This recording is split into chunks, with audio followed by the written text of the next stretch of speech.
And my name is Jeff Powell, address 13842 Monroe Avenue. We are one of the houses listed on the map there. This started for us about 2 years ago when we had a tree fall on our property just behind our fence line, which we do own that property behind the fence. And so we did some research looking at what the concern was for that property, and can date back to about 2011 where this really started. And you can see year to year that just really started to grow. So our concern is, where does that stop? How much more will it continue to pull up? It is a beaver issue, so it seems like it's something we can manage. So I also stand here to support our neighbors, because their area is a lot more worse than mine. But at some point, as it continues to grow, it'll eventually be in my backyard. So I do stand here to support this public nuisance being addressed, and pending any questions, that's all I have. Okay. We appreciate you coming tonight. Anyone else? Please state your name and address for the record. My name is Lisa Hembry. It's 13818 Monroe Avenue. According to the pictures that were just shown by Ms. Ram, that was my backyard with my trampoline and my play set, if you noticed it. I have 2 small kids who play back there. We are killing snakes daily. We have mosquitoes. We have other animals. As of yesterday, when I was in the backyard, the water has risen to probably less than 10 yards from my fence line. It is very dangerous. We've had 2 large trees fall on our fence into our house, near our house line, since we've lived there, and could easily happen one day with my children in the backyard. So I'm supportive of this, and I'm asking you guys to please help us. Thank you for coming tonight. Gentleman here in the back. Good evening. State your name and address for the record, please. I'm James Taylor, 13571 Pine Hill Road. I did not know the water had risen that far back up on their property. I'm willing to take measures to lower that to where the water is only on my property. It is not a stagnant pool of water. It's fed by streams and underground streams. It flows off. It's currently, constantly moving. Nothing stagnant there. I stock it with fish, including, grass carp and catfish and whatnot. So I'm willing to take measures to lower the water level where it's contained on my property, but I'm not willing to grant access to just totally do away with my pond.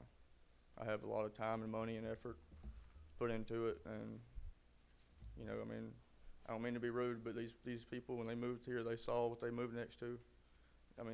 My family's owned this land for 60, 70 years.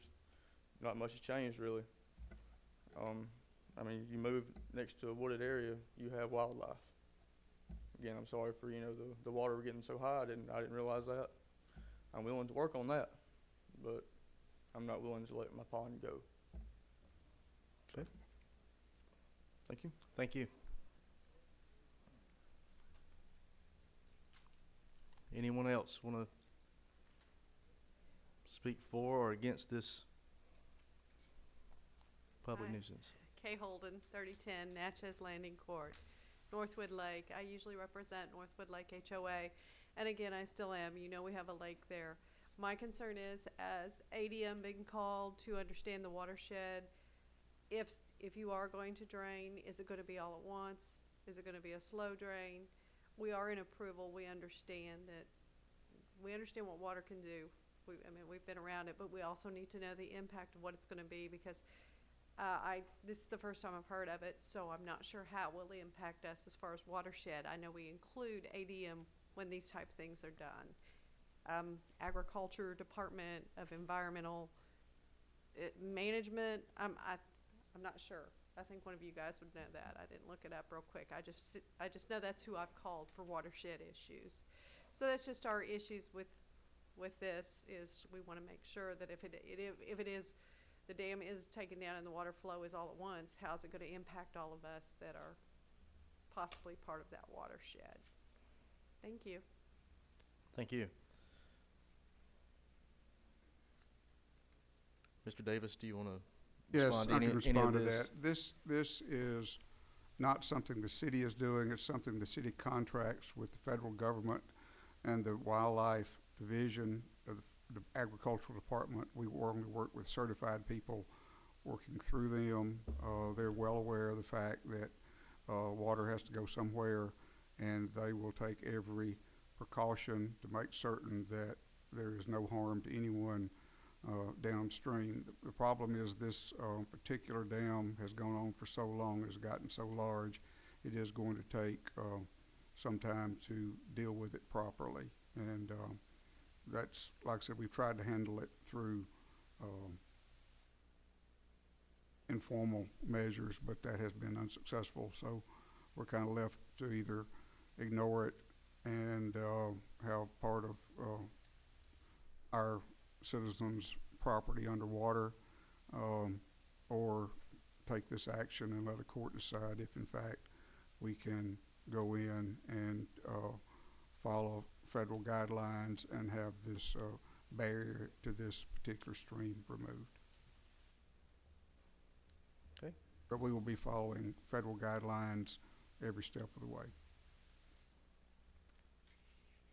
Before we close the floor, anyone else that'd like to speak for or against?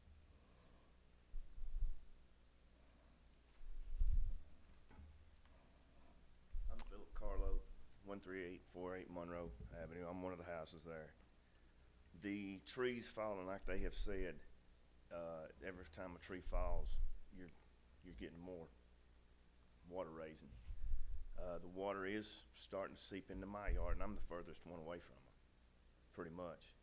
So, and the back side of that dam, I wouldn't be afraid to say it ain't this high.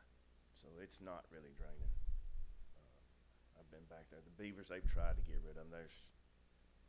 It's gonna take a lot. Okay. It's deep. So it's pretty big, and it's like they said, it's up to their backyard. From what I have seen from the outside, snakes, mosquitoes are unbelievable. So it's stagnant. It's not moving. It's being fed, pretty much.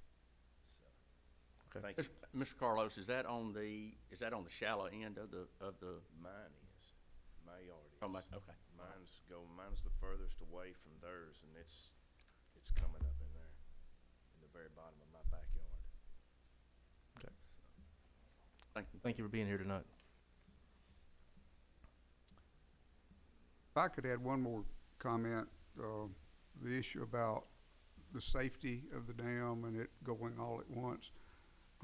Not many beavers I know have engineering degrees, and so that is a problem in letting this stay. I think that the gentleman indicated, Chief, how deep was the deepest part? I've forgotten. 12 to 15. 12 to 15 feet. A couple of months ago.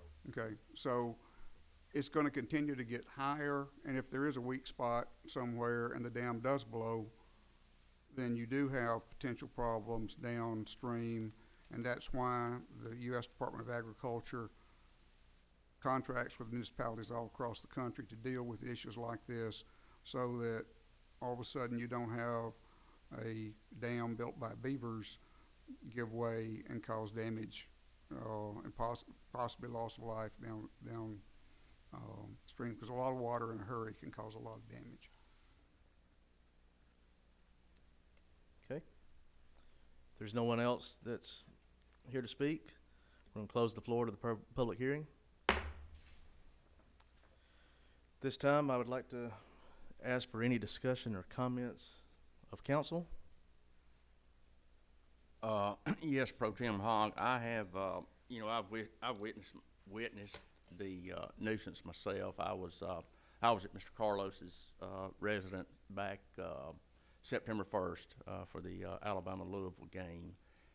We were going to sit in the backyard and watch the football game and out by the pool, and it was so bad at the time of the football game that we had to go inside to watch the football game. You could not sit outside for the mosquitoes that were in his backyard, and I'm sure they were in several other backyards too. So it is a nuisance. Okay. With that being said, would any member of council like to make a motion on anything that we've heard tonight? Yes, sir. The way the resolution's written, and Mr. Taylor, I understand your point, it's, when you buy a piece of property, you sometimes get the risks that are behind it. It's like buying on a golf course and then complaining that the golfer hits the ball into the glass. One of the things I think we have to consider is whether or not so wetlands is one area, but was it in fact a pond? And the fact that we've got the added problem where we have trees, standing trees that are now falling, that in itself lends itself to not in fact be a wetlands for those particular trees, having been raised and spent a lot of times in the marshes and the bayous of Louisiana. There are trees that grow in wetlands and there are trees that are not, and now that we have falling timber, that's a concern. One thing about the resolution I want to make perfectly clear, Mr. Davis, and to Mr. Taylor, part of the resolution just starts the process that if we can't come to an agreement, then there are the second steps already written in. This does not mean that Mr. Higginbotham, on behalf of the city, is not going to try and resolve this. But one thing that the resolution does is it doesn't mean it's going to put a deadline on negotiating this. Is this correct, Mr. Davis? That we'll make another attempt to come to some kind of resolution that solves this, and after this, it goes to the next step. So that's in fact what this resolution does. I just wanted to put that in plain English. Okay. Anyone else?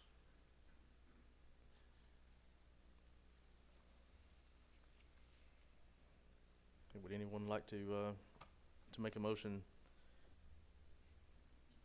Yeah, Pro Tem Hogg, considering the evidence that was presented tonight and some that I've witnessed myself, I move the adoption of resolution declaring the existing beaver dam or dams located on the property owned by Mr. James D. Taylor, located south of Forest Glen Gardens, to be a public nuisance. I further move to authorize the city administrator to negotiate with Mr. Taylor to obtain access by the city to his property so that the nuisance can be removed at the city's expense. If Mr. Taylor refuses to access his property, then the city attorney is authorized to file suit to gain access so that the public nuisance can be removed, and that the city condemn an easement to allow the continued removal of any subsequent beaver dams as may be necessary in the future. And that is in the form of a motion. Okay, that's a motion by Councilman Davis. Is there a second? Second. Second by Councilman Hinton. Mr. Higginbotham, call roll, please. Councilman Davis? Yes. Councilman Hinton? Yes. Councilman Roberts? Yes. Councilman Hogg? Yes. Motion carries. Next item on the agenda is number 11, City Administrator's Business. I have no new business tonight. Item 12 is departmental business. We have one. It's with the police department. This is for transfer of a license. I believe you call it Antar Incorporated, DBA A1 Express, for ABC license. Chief Burton. Yes, sir. This is an application for a transfer of license at 3800 McFarland Boulevard, which is opposite side of Highway 43 and 82 here. We did not find any issues with the application at all. Okay. Anyone here from A1 Express? If you want to come forward. Do you have anything you would like to say? No, I just Okay. came to see if you guys have any questions. Okay. Mayor, council, anyone have any questions for A1 Express? Okay, without that, is there a motion to approve or deny this ABC license for A1 Express? I'll make that motion. Motion to Approve. Councilman Roberts. Is there a second? I'll make that. I'll second that.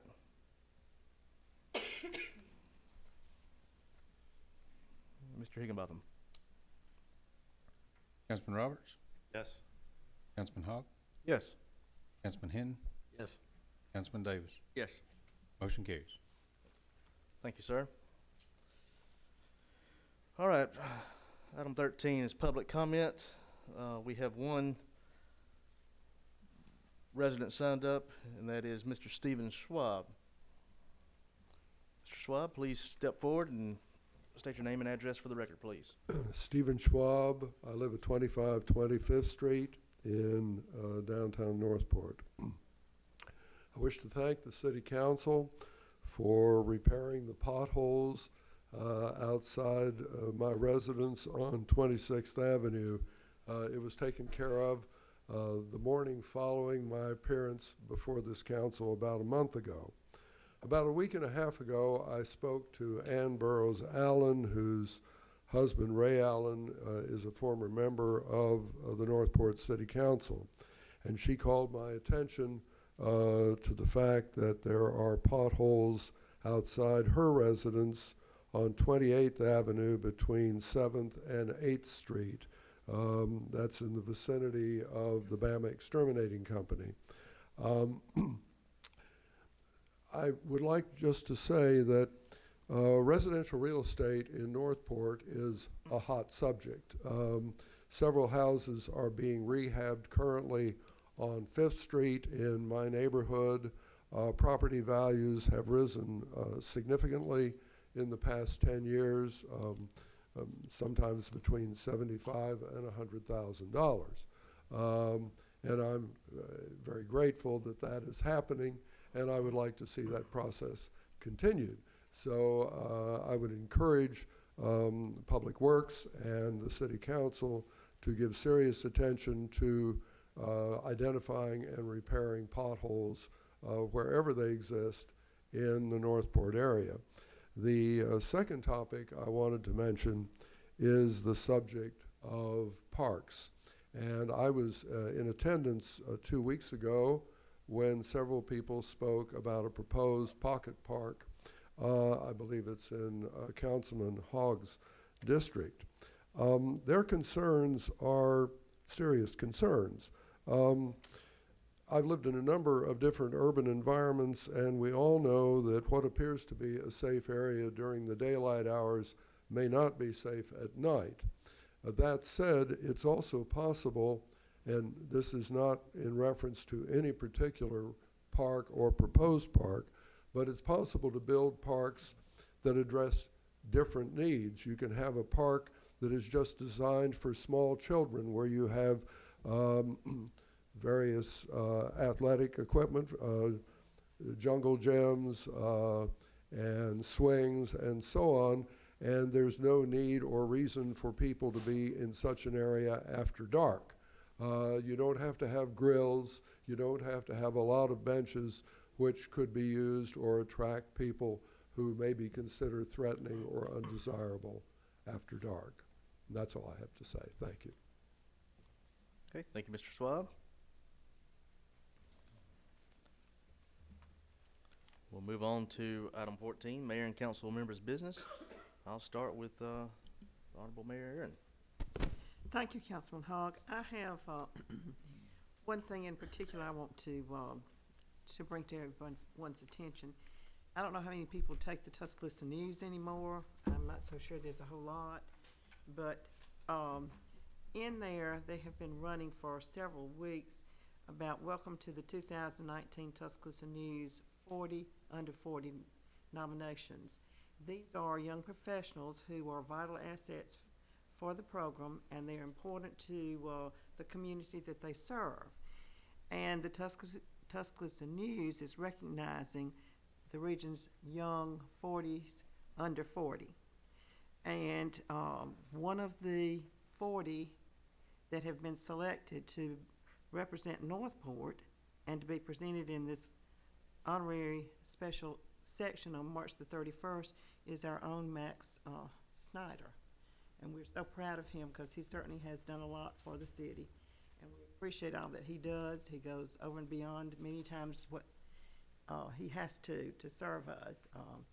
And we appreciate what he does, and we want to congratulate him on his being selected. So if you don't get the Tuscaloosa News, be sure to get the one on March the 31st that will showcase all the 40 under 40. And that's all I have. Okay. That's very good. Max, we appreciate your work, and congratulations on a well-deserved honor to be named in the Tuscaloosa News. We'll now go to District 1. Councilman Roberts. I don't have anything for tonight. Okay. District 2, Council President Logan is not here tonight. District 3, Councilman Hinton. I have a couple of little items I'd like to present. Yes, sir. You drive over the Hugh Thomas Bridge into Tuscaloosa, you'll see a sign that says, "Welcome to Tuscaloosa," or Tuscaloosa city limits. Anyway, whatever it says, you know you're getting into Tuscaloosa. If you go look at the bridge on the other side, it says nothing. It did say nothing, but now it says, "Welcome to Northport." Thanks to Bruce and Brooke for getting that taken care of. If we could just get that on the interstate where they exit Northport, they don't ever say exit whatever, Northport. The other item is this: we have only one public school located in District 3, and that's Fawcett, Vestavia. A few days ago, I visited the school and found that the school is designated as a bicentennial school. The school received a grant to fund community service projects. Now, they chose community service projects, and the grant was provided. Students in each grade level are participating in projects to support our community. Pre-K and kindergarten students are collecting crayons, notepads, and other things to make chemo bags for children at Children's Hospital in Birmingham. And they have had children from that school in that hospital, so it's close to home for them. Second grade students have collected over 600 toiletries to donate to the Veterans Association. Third graders have made and delivered cards to community helpers, a policeman, a fireman, and others to say thank you for your service. All the grades are involved. Those are just three that I wanted to mention. And so we thank these students, and I think this is a great educational experience for them to become involved in their community and learn at this early age what they can do to help the community in the future. Absolutely. That's great to hear. District 4, Councilman Davis. Yeah, thank you, Councilman Hogg. Somewhat like the beaver pond is kind of stagnant. That's where this public nuisance of this beaver dam has been for quite some time, and I just want to thank Ms. Ram for her efforts, her hard work. She even went out on site, put her boots on, and went out there to see it for herself. So just thank you very much, Ms. Ram, for your efforts in this, and hopefully it'll get moving, kind of like the water behind the dam. So, but don't quote that in the paper either. So, but but that's all I have. All right. Thank you.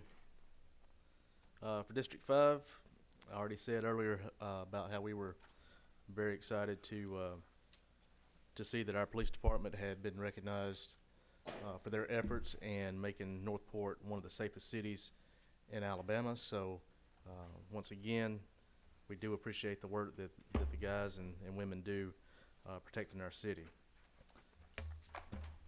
That being said, last thing on the agenda tonight is adjournment. Can I get a motion? So moved.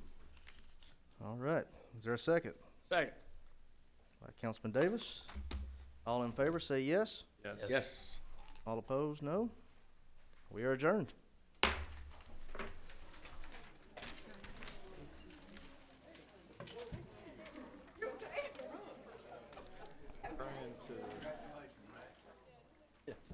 Trying to control Well, you see, to you did good, Jim.